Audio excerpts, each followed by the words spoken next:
రాష్ట్రంలో కాంగ్రెస్ ప్రభుత్వ తీరు, రాష్ట్ర ముఖ్యమంత్రి వ్యవహార శైలిని రాష్ట్ర ప్రజలందరూ కూడా గమనిస్తూ ఉన్నారు. రేవంత్ రెడ్డి తీరు ఎట్లా ఉందంటే, దొంగతనం చేసిన దొంగనే జనంలో పడి దొంగ దొంగ అని బిగ్గర వచ్చిందట. ఇవాళ రేవంత్ రెడ్డి తీరు కూడా అట్లా ఉంది. రుణమాఫీకి ఎగనామం పెట్టిండు, పైగా రుణమాఫీ చేసినట్టు పోజులు కొడుతున్నాడు. ఇప్పుడు నువ్వు పాక్షికంగా చేసినా అంటే తప్పకుండా ఒప్పుకుంటాం, పూర్తిగా చేసినా అంటే మేము ఒప్పుకోవడానికి సిద్ధంగా లేము. నువ్వు ఆగస్టు 15లోగా రుణమాఫీ మొత్తం చేసి తీరుతా అని దేవుళ్ళ మీద ఒట్లు పెట్టినావు, కానీ చేసింది ఏంది? పాక్షికంగా మాత్రమే చేసినావు. నేను పాక్షికంగా చేసిన తప్పయింది అని క్షమాపణ అడుగు, లేదు నీకు నిజాయితీ ఉంటే రాజీనామా చేయి. కానీ మొత్తం చేసిన అని చెప్పి నువ్వు నోరు బిగ్గరగా చేసుకున్నంత మాత్రానో, బూతులు మాట్లాడినంత మాత్రాన ప్రజలు క్షమించరు, బీఆర్ఎస్ పార్టీ నిన్ను వదిలిపెట్టదు. మీ రుణమాఫీ కథ ఎట్లుందంటే, వెనకటికి ఎవడో పంచపాండవులు అంటే మంచం కోళ్ళ వలె ముచ్చటగా ముగ్గురు అని చెప్పి 2 ఏళ్ళు చూపించిందట. గట్లున్నది కాంగ్రెస్ రుణమాఫీ కథ. అసెంబ్లీ ఎన్నికల సమయంలో డిసెంబర్ 9వ తేదీనే సోనియా గాంధీ గారి జన్మదినం రోజు రాష్ట్రంలో 2 లక్షల రుణమాఫీని మొదటి సంతకంతో చేస్తామని ఆ రోజు అసెంబ్లీ ఎన్నికలప్పుడు ఉదరగొట్టిండ్రు. ఆ రోజు చెప్పిందేమో 40,000 కోట్ల రూపాయలు, డిసెంబర్ 9 అని మాట తప్పిండు. తర్వాత పార్లమెంట్ ఎన్నికలు వచ్చినాయి, వట్టిగా చెప్తే ప్రజలు నమ్మటట్లేరని చెప్పి కనిపించిన దేవుని మీదల్లా ఒట్లు పెట్టిండు. ఏ ఊరికి పోతే ఆ దేవుడి మీద ఒట్టు పెట్టి ఆ రోజు 31,000 కోట్లు అని చెప్పిండు. 15 ఆగస్టు కల్లా రాష్ట్రంలో రైతులు అందరినీ రుణ విముక్తుల్ని చేస్తా, ఈ రాష్ట్రంలో అప్పులకు రైతులకు ఉండనే ఉండవు, రుణగ్రహీతలుగా ఉన్న రైతులన్నీ కూడా నేను అప్పు కట్టి వాళ్ళందరినీ రుణ విముక్తులు చేస్తా అని చెప్పి మరి ఆ రోజు ఉపన్యాసాలు చెప్పిండు. బడ్జెట్లో చూస్తే 26,000 కోట్లు పెట్టిండ్రు. అసెంబ్లీలోనే నేను అడిగిన, ఆ రోజు బడ్జెట్ మీద నేను మాట్లాడేటప్పుడు మీరు ముందేమో మేనిఫెస్టోలో ఎలక్షన్ టైంలో 40,000 కోట్లు అన్నారు, క్యాబినెట్ మీటింగ్ పెట్టి 31,000 కోట్లని చెప్పారు, బడ్జెట్లోనేమో 26,000 కోట్లే పెట్టినరు. మరి ఎవరికి ఎగబెడతారు? 26,000 కోట్లు ఏ రకంగా సరిపోతాయి అని చెప్పి ఆ రోజు అసెంబ్లీలో గట్టిగా నిలదీసినాం. రైతు రుణమాఫీ మీద, రైతు భరోసా మీద అసెంబ్లీలో చర్చ పెట్టాలని చెప్పి పట్టుబట్టాం. కానీ ప్రభుత్వం శాసనసభను వాయిదా వేసుకొని ముఖం చాటేసి చర్చ పెట్టకుండానే అసెంబ్లీలో పారిపోయింది, చేతులెత్తింది కాంగ్రెస్ ప్రభుత్వం. మరి మొన్న 15 ఆగస్టు నాడు ముఖ్యమంత్రి గారు ఖమ్మం జిల్లాలో మాట్లాడుతూ రుణమాఫీ అయిపోయిందని ప్రకటించిండు. సరే నిజంగానే చేసిండేమో లెక్కలు చూసినాం. లెక్కలు చూస్తే ఆయన చేసింది 17,000 కోట్లు 22 లక్షల మంది రైతులకు మాత్రమే చేసిండ్రు. అసెంబ్లీ ఎన్నికలప్పుడు ఏం చెప్పిండ్రు? 40,000 కోట్లు అని చెప్పిండ్రు. ఇప్పుడు తీరా చేసింది 17,000 కోట్లు, అంటే 23,000 కోట్లు కోత పెట్టిండ్రు. ఇచ్చింది తక్కువ, కోత పెట్టింది ఎక్కువ. ఇచ్చింది 17,000 కోట్లు, కోత పెట్టింది 23,000 కోట్లు. పార్లమెంట్ ఎన్నికలప్పుడు ఏం చెప్పిండు? పోనీ ముఖ్యమంత్రి స్వయంగా చెప్పిండు, పార్లమెంట్ ఎన్నికల్లో చెప్పిండు, క్యాబినెట్ అయిపోయిన తర్వాత క్యాబినెట్ మీటింగ్ తదనంతరం ముఖ్యమంత్రి చెప్పిండు, రాష్ట్రంలో 31,000 కోట్లు రుణమాఫీ చేయవలసి ఉందని, 47 లక్షల మంది రైతులకు చేస్తామని స్వయంగా ముఖ్యమంత్రి చెప్పిండు. మరి 31,000 కోట్లు అని చెప్పి ఇవాళ చేసింది ఎంత? 17,000 కోట్లు, అంటే 14,000 కోట్లు కోత పెట్టిండు. 14,000 కోట్లు కోత పెట్టి రుణమాఫీ అయిపోయిందని మాట్లాడతాడు. నీది నోరా మోరా? ముఖ్యమంత్రి ఏం మాట్లాడిండో కూడా ఒకసారి చూపిద్దాం, మీరే చూడండి ఒకసారి.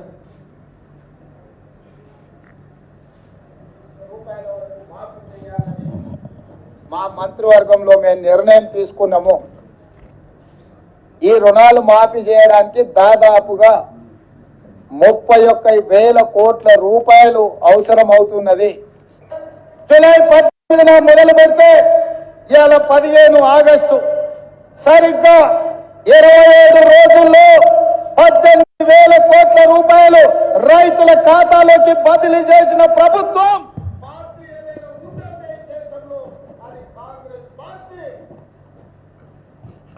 ఆయనే స్వయంగా చెప్పిండు 31,000 కోట్లని. అది క్యాబినెట్ మీటింగ్ యొక్క రిజల్యూషన్. నేనేం చెప్తాడు, ఖమ్మంలో 18,000 కోట్లు చేసిన అంటాడు.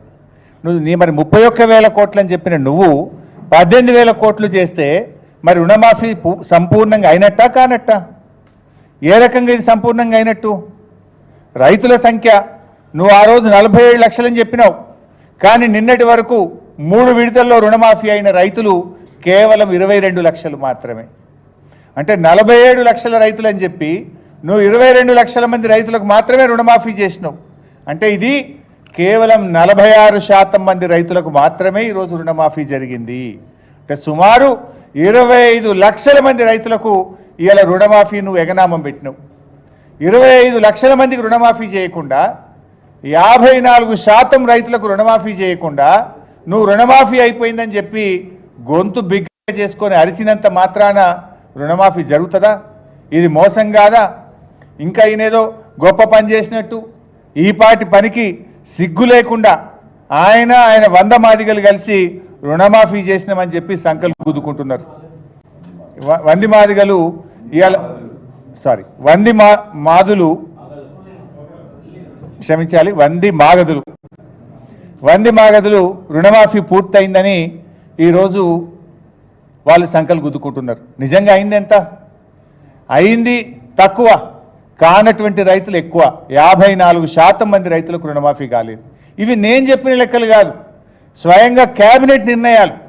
క్యాబినెట్ అయిన తర్వాత ముఖ్యమంత్రే చెప్పిండు ఇది 31,000 కోట్లని 47 లక్షల మంది రైతులకు రుణమాఫీ చేస్తాం ఆగస్టు 15లోగా అన్నారు.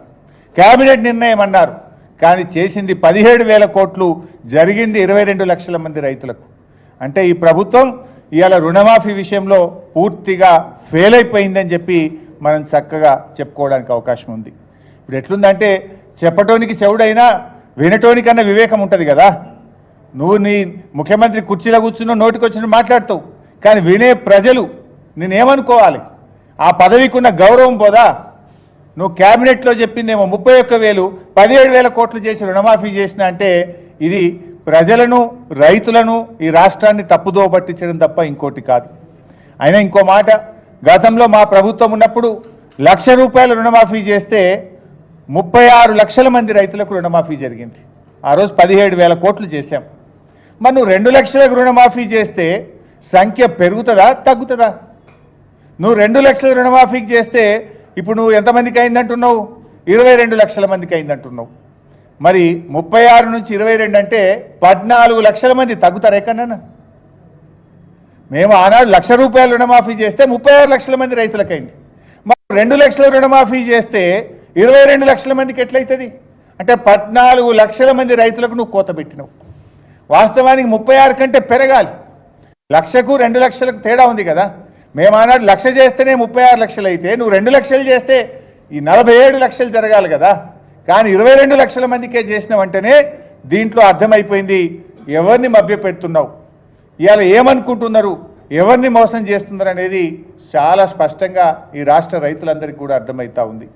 పట్టబగలు నట్టనడి బజార్లో ఇవాళ నిట్ట నిలువున రైతుల్ని ముంచి పరేషాన్ చేస్తున్నావు. నువ్వు నిజంగానే రుణమాఫీ అయిందనుకుంటున్నావా? ఒకవేళ రేవంత్ రెడ్డి గారికి నేను సవాల్ విసురుతున్నా, నిజంగా సంపూర్ణంగా రైతు రుణమాఫీ పూర్తయిందంటే నువ్వే చెప్పు, ప్లేస్ చెప్పు, డేట్ చెప్పు, టైం చెప్పు, ఏ జిల్లాకు పోదాం, ఏ మండలానికి పోదాం, ఏ గ్రామానికి పోదాం, నువ్వు చెప్పు, నేను వస్తా. నా నియోజకవర్గానికి వస్తావా, నీ నియోజకవర్గానికి పోదామా, రాష్ట్రంలో ఎక్కడ పోదామో నువ్వే డిసైడ్ చేయి. అక్కడనే పోయి ఆ ఊర్లో రైతులను అడుగుదాం, కుల్లా రుణమాఫీ అయిందో కాలేదో తేల్చేద్దాం. ఊకే నువ్వు నోరున్నది కదా, మైక్ ఉన్నది కదా అని నోటికొచ్చినట్టు మాట్లాడితే రుణమాఫీ కాదు.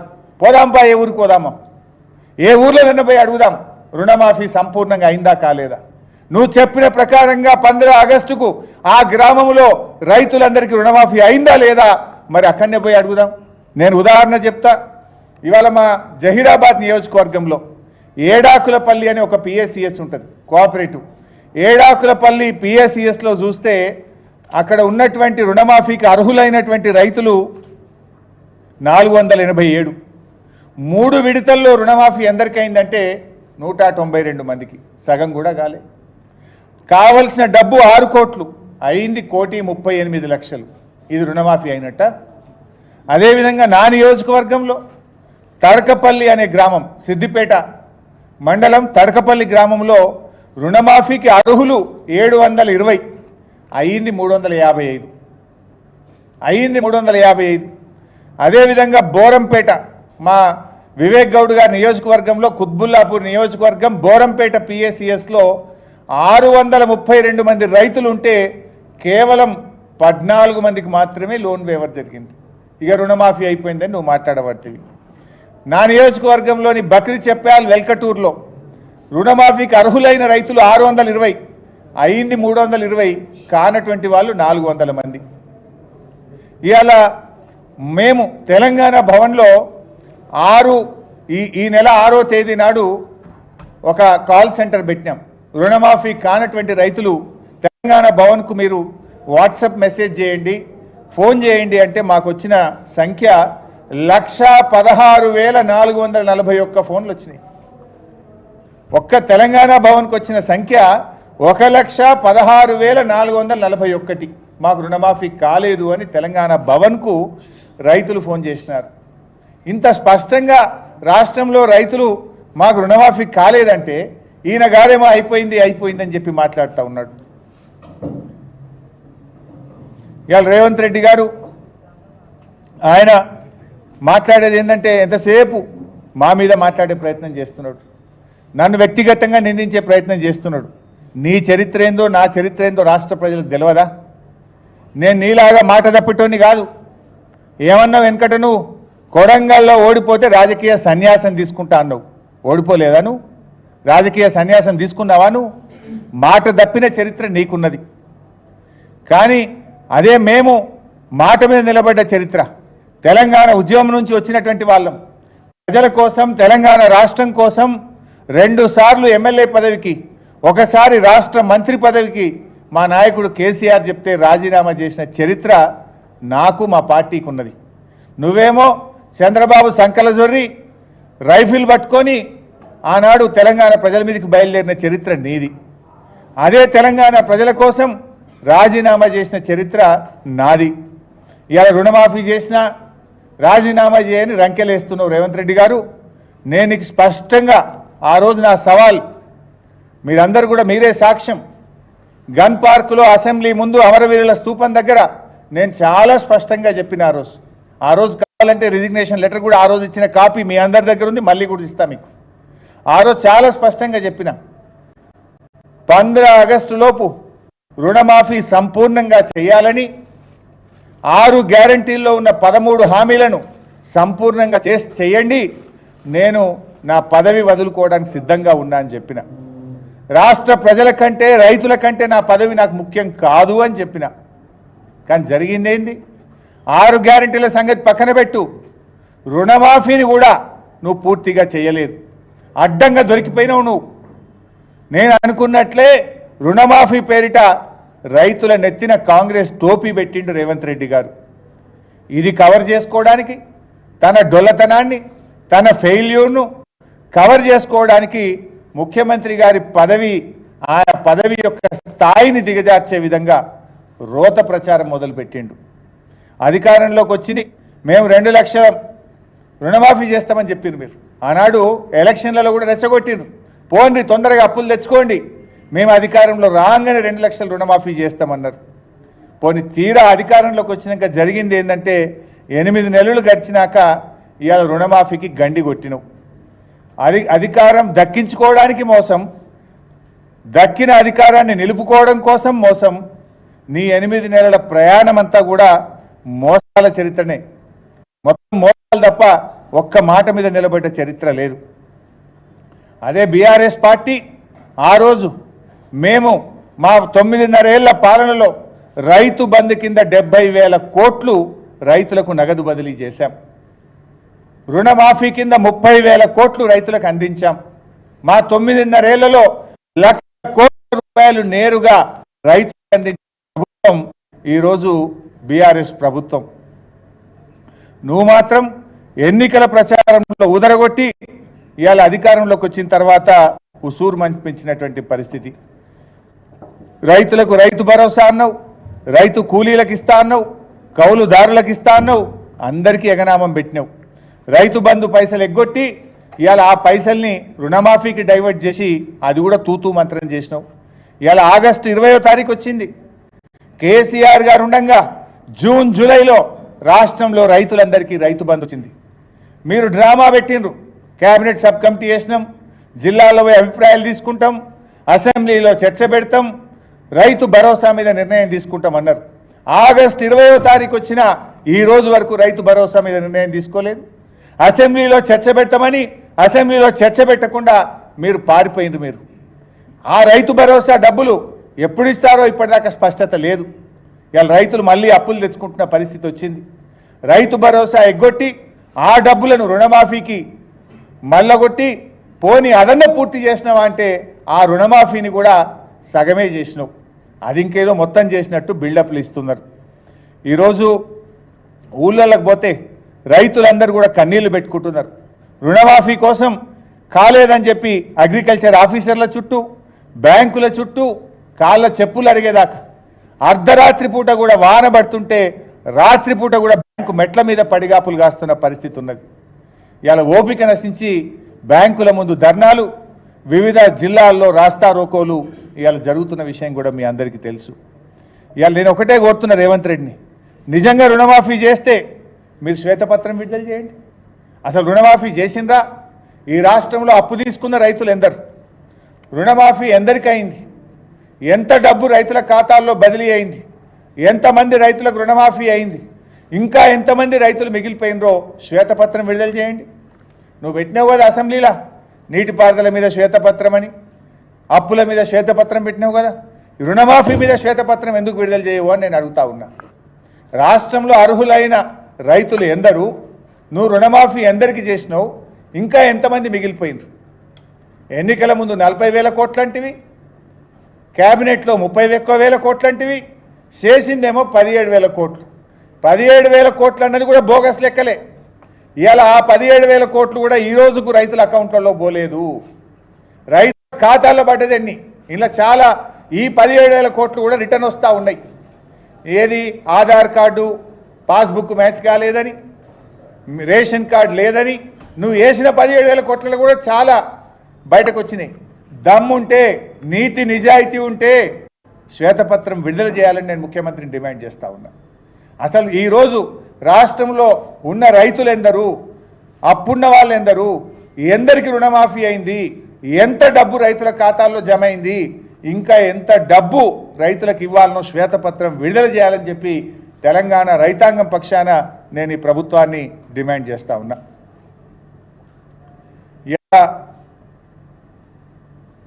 ఇదంతా అబద్ధం. రోజు పత్రికల్లో, టీవీల్లో కూడా రుణమాఫీ కాలేదని వస్తుంది.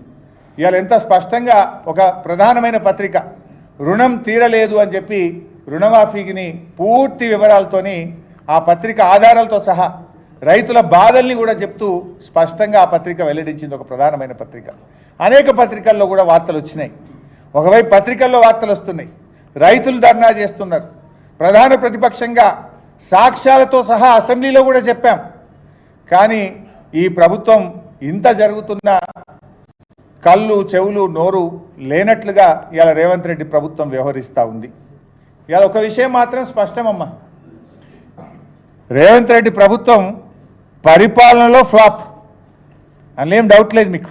ఇవాళ రాష్ట్రంలో చూస్తే హాస్టళ్లలో ఎలుకలు కొరుకుతున్నాయి, దవాఖానలలో డెంగ్యూ, మలేరియా వైరస్తో మంచాలు దొరుకుతలేవు, పల్లెల్లో పారిశుద్ధ్యం పడికెక్కింది, అంతా గందరగోళం. సంక్షేమ హాస్టళ్లలో పిల్లలు కలుషిత ఆహారం తిని ప్రతిరోజు ఆసుపత్రుల పాలవుతున్నటువంటి పరిస్థితి. అంటే పరిపాలనలో ఫ్లాప్ అందులో ఏం డౌట్ లేదు. రెండు విషయాల్లో మాత్రం రేవంత్ రెడ్డిని కొట్టేటోళ్ళు ఎవరు లేరబ్బా. రెండు విషయాల్లో రేవంత్ రెడ్డి టాప్. తొండి చేయడంలో తోపు, బూతులు తిట్టడంలో టాపు. ఇంట్లో మాత్రం ఆయన దాటోడు ఎవరు లేడు. పరిపాలనలో ఫ్లాపు, తొండి చేయడంలో తోపు, బూతులు తిట్టడంలో టాపు. ఇంట్లో మాత్రం ఎవరికి అనుమానం ఉండాల్సినటువంటి అవసరం లేదు. ఇవాళ రుణమాఫీ చేయలేక చేతులు ఎత్తేసినందుకు నువ్వు రాజీనామా చేయాలి. నువ్వు బేషరతుగా రాజీనామా చేయాల్సింది నువ్వు. దేవుళ్ళ మీద ఒట్లు పెట్టి మోసం చేసింది నువ్వు. సిగ్గు లేకుండా ఇంకా వెనకటికో సామెత ఉంటుంది, చోరు ఉల్టా కోత్వాల్కు డాంటే అంటారు. ఇవాళ నువ్వే ఉల్టా ఇంకా మాట్లాడే ప్రయత్నం చేస్తున్నావు నన్ను రాజీనామా చేయమని. రుణమాఫీలో కోత, మాటలేమో రోత. ఇది రేవంత్ రెడ్డి వైఖరి. నీ బూతులతో రైతుల రుణమాఫీ పూర్తవుతుందా? నువ్వు బూతులు తిట్టినంత మాత్రాన రుణమాఫీ పూర్తవుతుందా? ఏమనంటే తొండి చేసుకుంటే మొండిగా మాట్లాడుతున్నావు. రంకెలేస్తే అంకెలు మారిపోవు, అబద్ధాలు నిజమైపోవు. నీ తిట్లతో రైతుల ఖాతాల్లో కోట్ల రూపాయలు పడవు. మమ్మల్ని తిట్లు తిడతావు కావచ్చు, కానీ దేవుడి మీద పెట్టిన ఒట్లు ఎట్లా మర్చిపోతావో అని నేను అడుగుతా ఉన్నా. రేవంత్ రెడ్డి గారు ఏమన్నారు? ఎన్ని దేవాలయాల మీద ఒట్లు పెట్టిండు ఒకసారి మీరే చూడండి. ఆయన పెట్టిన ఒట్లు ఇంత అంత కాదు.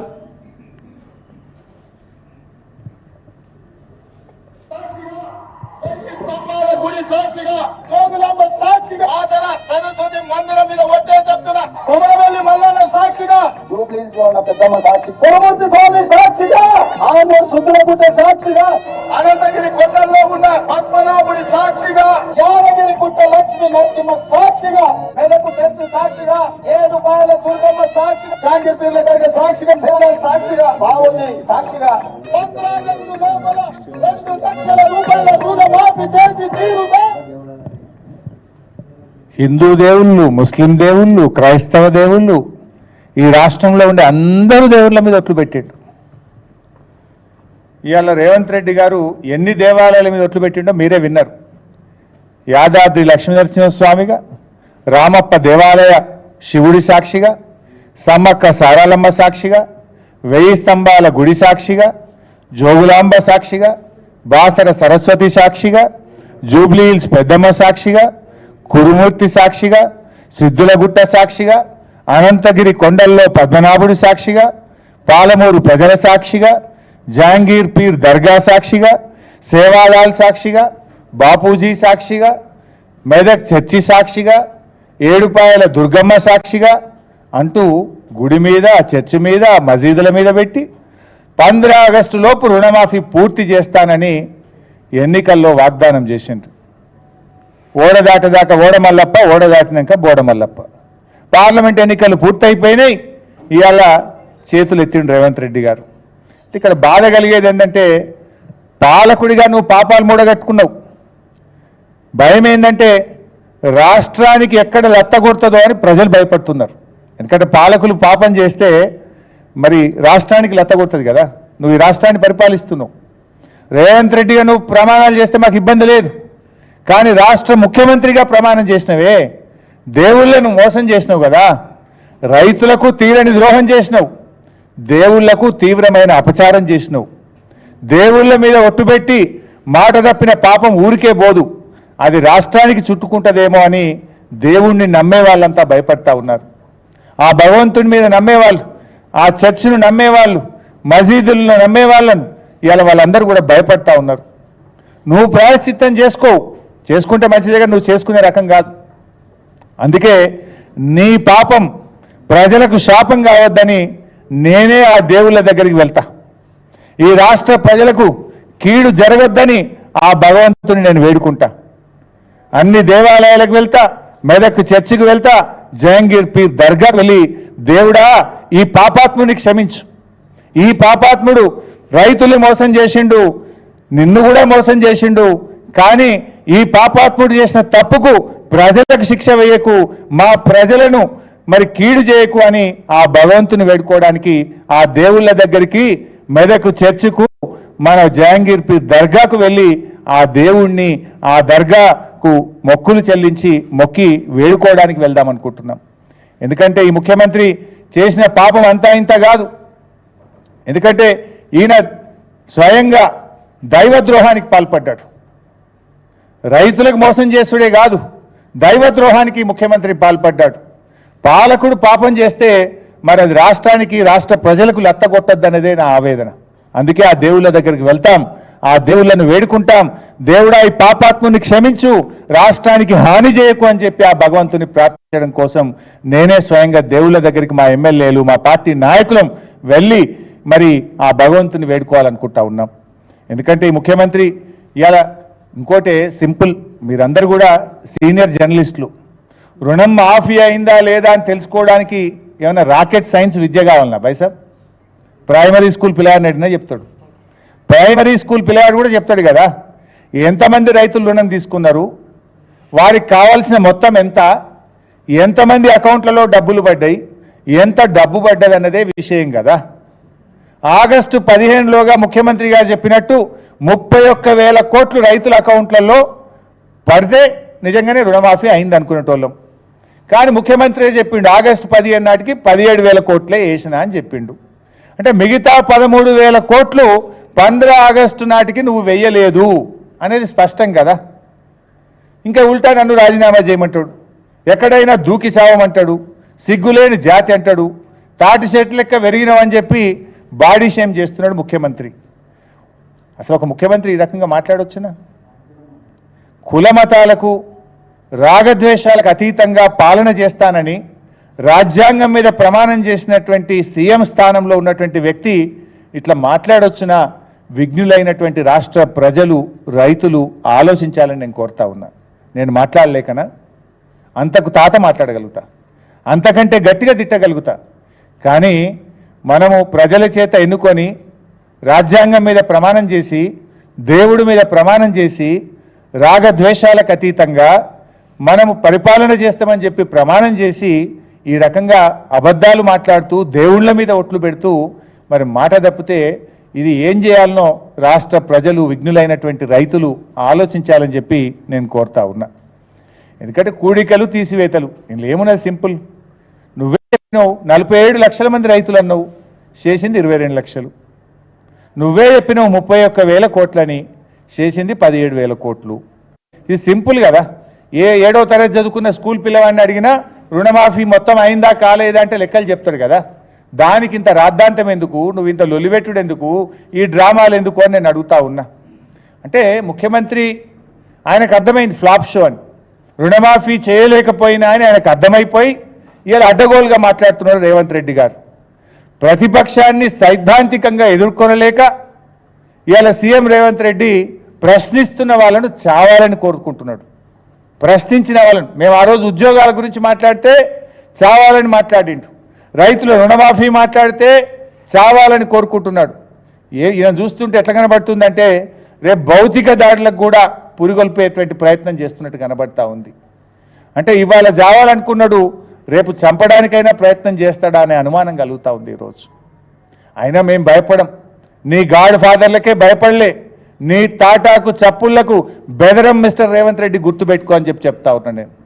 ఇవి నువ్వు ఈ రకంగా ఏదో బుల్డోజ్ చేస్తా అంటే ఇక్కడ మేము ఉద్యమంలో నుంచి వచ్చిన వాళ్ళం, పోరాటాల నుంచి వచ్చిన వాళ్ళం, రానే రాదన్న తెలంగాణ సాధించినటువంటి వాళ్ళం. ఎట్టి పరిస్థితుల్లో నేను వదిలిపెట్టం. ఖచ్చితంగా ఈ రాష్ట్రంలో రైతులకు రుణమాఫీ జరిగేదాకా, రాష్ట్రంలో రైతులందరికీ రైతు భరోసా వచ్చేదాకా బీఆర్ఎస్ పార్టీ రైతు పక్షాన పోరాడుతూనే ఉంటుంది. ఇలా రుణమాఫీలో నువ్వు వెళ్ళిపోయినావు, రుణమాఫీ విషయంలో నువ్వు మాట తప్పినావు. నీకు అసలు నన్ను ప్రశ్నించే నైతికతనే ముఖ్యమంత్రికి రేవంత్ రెడ్డికి లేదు. అది నీకు కూడా తెలుసు. నీ ఆత్మసాక్షిగా గుండె మీద చేసుకొని చెప్పు, నీకు తెలియదా? కానీ తెలుసు కనుకనే నువ్వే దొంగతనం చేసిన దొంగ వాళ్ళే దొంగ దొంగ అని అనుకుంటా జనంలో పడి అరుస్తూ ఉన్నావు.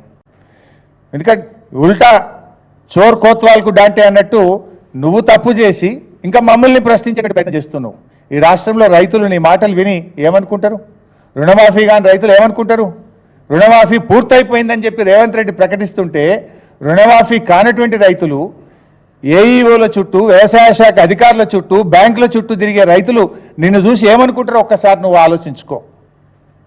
నీ అసమర్థత బయటపడిపోతుందని ఫ్రస్ట్రేషన్లో నువ్వు ఈ రకంగా ఒక ఫ్రాక్షనిస్ట్ లాగా నువ్వు వ్యవహరిస్తున్నావు అనేటువంటి విషయాన్ని ఇవాళ రాష్ట్ర ప్రజలు అర్థం చేసుకుంటా ఉన్నారు. బట్ ఏది ఏమైనా ఈ ప్రభుత్వాన్ని వదిలిపెట్టాం. ప్రతిపక్షంగా మా బాధ్యతనే ప్రజల పక్షాన, రైతుల పక్షాన నిలబడడం. ఎన్నికల్లో నువ్వు ఇచ్చిన 6 గ్యారంటీలు ఎన్నికల్లో నువ్వు ఇచ్చిన అన్ని హామీలు అమలయ్యేదాకా బీఆర్ఎస్ పార్టీ రైతుల పక్షాన నిరంతరం పోరాడుతూనే ఉంటుంది.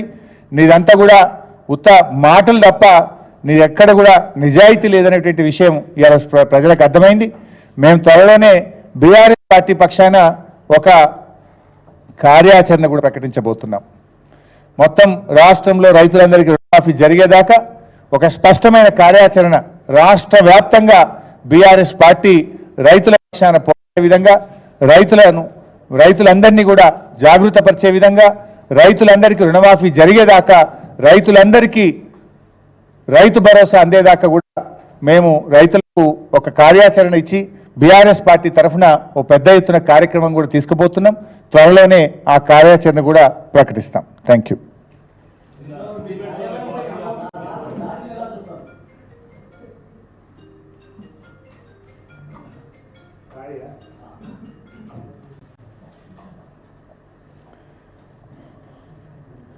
ఇప్పుడు మేము ఏమడిగినాం బై సాబ్, నువ్వు ప్రజలకు మాట ఇచ్చిన రైతు రుణమాఫీ చేయమని అడిగినాం, అంతే కదా.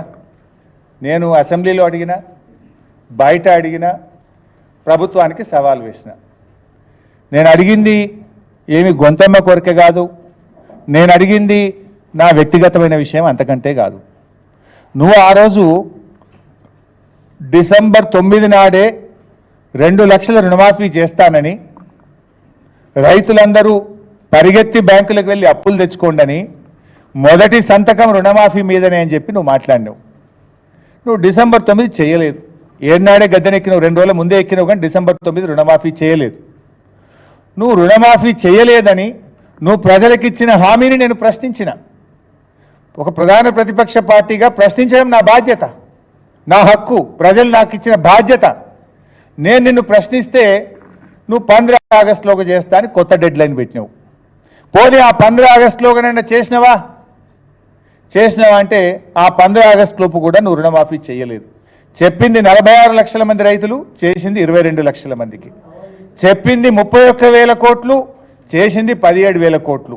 అది కూడా నేను ప్రశ్నిస్తే, నేను సవాలు వేస్తే నువ్వు ముందుకు వచ్చినావు.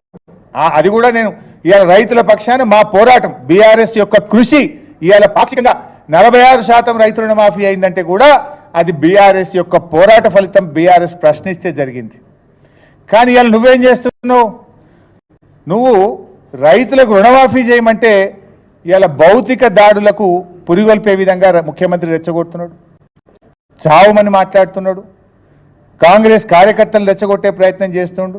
ఇలా మా క్యాంప్ ఆఫీస్ మీద కాంగ్రెస్ గుండాలతోని దాడి చేపించింది. ఇది ప్రభుత్వ ఆస్తులు కాదా? ప్రభుత్వ ఆస్తుల మీద దాడికి ముఖ్యమంత్రి పురమాయిస్తారా? ఇలా ప్రభుత్వ ఆస్తుల్ని ధ్వంసం చేసిన పాలకపక్షం రేపు ప్రైవేట్ ఆస్తుల్ని కొల్లగొట్టడమో లెక్కనా ఈ ప్రభుత్వానికి? ఏం సందేశం ఇస్తున్నారు ముఖ్యమంత్రి గారు? మీరు ఇలా దాడులు చేస్తే రాష్ట్రానికి పెట్టుబడులు వస్తాయా? పెట్టుబడులు పెట్టే వాళ్ళు ముందుకు వస్తారా? నువ్వు అమెరికా, కొరియాకు వెళ్ళింది పెట్టుబడులక, ప్రతిపక్ష నేతలపై దాడులకు శిక్షణ పొందడానికి పోయినవా అని నేను అడుగుతా ఉన్నా. ఇవాళ నీ బూతులతో రైతులకు రుణమాఫీ పూర్తి కాదు. ఇవాళ నీ తిట్లతో రైతుల అకౌంట్లలో కోట్లు పడాయి. ఇవాళ నువ్వు నీ అసమర్థత, నీ చేతగాంతనం, నీ ఫెయిల్యూర్, రైతులకు నువ్వు మోసం చేసిన నీ దగాకోరుతనం బయటపడుతుందని చెప్పి ఇలా డైవర్షన్ టాక్టిక్స్ చేస్తూ, ప్రశ్నించిన వాళ్ళ మీద దాడులు చేస్తూ, ఇవాళ మా కార్యాలయాల మీద దాడులకు పాల్పడుతున్నాడు ముఖ్యమంత్రి గారు. ప్రజలు అన్ని గమనిస్తున్నారు. మేమేమి ఈ దాడులు మాకు కొత్త ఏం కాదు. సమైక్యవాదులు ఆ రోజు మా మీద ఎన్నో అక్రమ కేసులు పెట్టిండ్రు, మా మీద ఎన్నో దాడులు జరిగినాయి. అయినా మేము భయపడలే. మేము తెలంగాణ ప్రజల పక్షాన పోరాటం చేసినాం, తెలంగాణ రాష్ట్రాన్ని సాధించినాం. ఇప్పుడు కూడా తప్పకుండా ప్రజల పక్షాన పోరాడుతూనే ఉంటాం, రైతుల పక్షాన పోరాడుతూనే ఉంటాం. ఈ దాడులు దేనికి మంచివో, ఇవి రాష్ట్రానికి ఏ రకంగా మేలు చేస్తాయో ఒక్కసారి ఆలోచించుకోండి. 10 ఏళ్ళు మేము అధికారంలో ఉన్నాం. ఆ రోజు మేము దాడులు చేస్తే ఈ పరిస్థితి ఉండునా? చేసినామా ఏ రోజన్నా? ఇవాళ మాకు చేయచేతగాకనా? మేము కొన్ని ప్రజాస్వామ్య విలువలకు, పద్ధతులకు కొన్ని కట్టుబడి ఉన్నటువంటి వాళ్ళం. కానీ మీరు ఇవాళ ప్రశ్నించిన వాళ్ళపై దాడులు చేస్తూ, ప్రజల పక్షాన నిలబట్టే సమాధానం చెప్పలేక వ్యక్తిగతమైనటువంటి దాడులకు, మా కార్యాలయాలపైన దాడులకు పాల్పడతా ఉన్నారు. దీన్ని తీవ్రంగా ఖండిస్తున్నాం.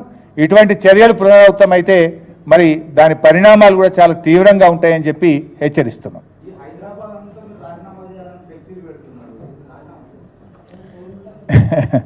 ఇప్పుడు రాజీనామా చేయాల్సింది రేవంత్ రెడ్డి. ఇందాక నేను చెప్పినట్టు చోరు ఉల్టా కోత్వాల్కు డాంటే అన్నట్టు మోసం చేసింది ఆయన, మాట తప్పింది ఆయన, ఇచ్చిన మాట నిలబెట్టుకోకుండా 31,000 కోట్లు 15 ఆగస్టులోగా చేస్తా అని 17,000కే చేతులెత్తి రాజీనామా చేయచాతగాక ముఖం చెల్లక ఉల్టా నా మీద ఇంకా హోర్డింగ్లు పెట్టించే ప్రయత్నం చేస్తుండ్రు. మరి ఆయన మీద కూడా రాజీనామా చేయమని హోర్డింగ్లు వచ్చినాయి హైదరాబాద్లో. ఇలా ఆయన కూడా రైతులను మోసం చేసిన రేవంత్ రెడ్డి రాజీనామా చేయమని హైదరాబాద్లో చాలా హోర్డింగ్లు వచ్చినాయి, పోస్టర్లు పడ్డాయి. మరి ఆయన చేయమనండి, నీతి నిజాయితీ ఉంటే చేయమనండి.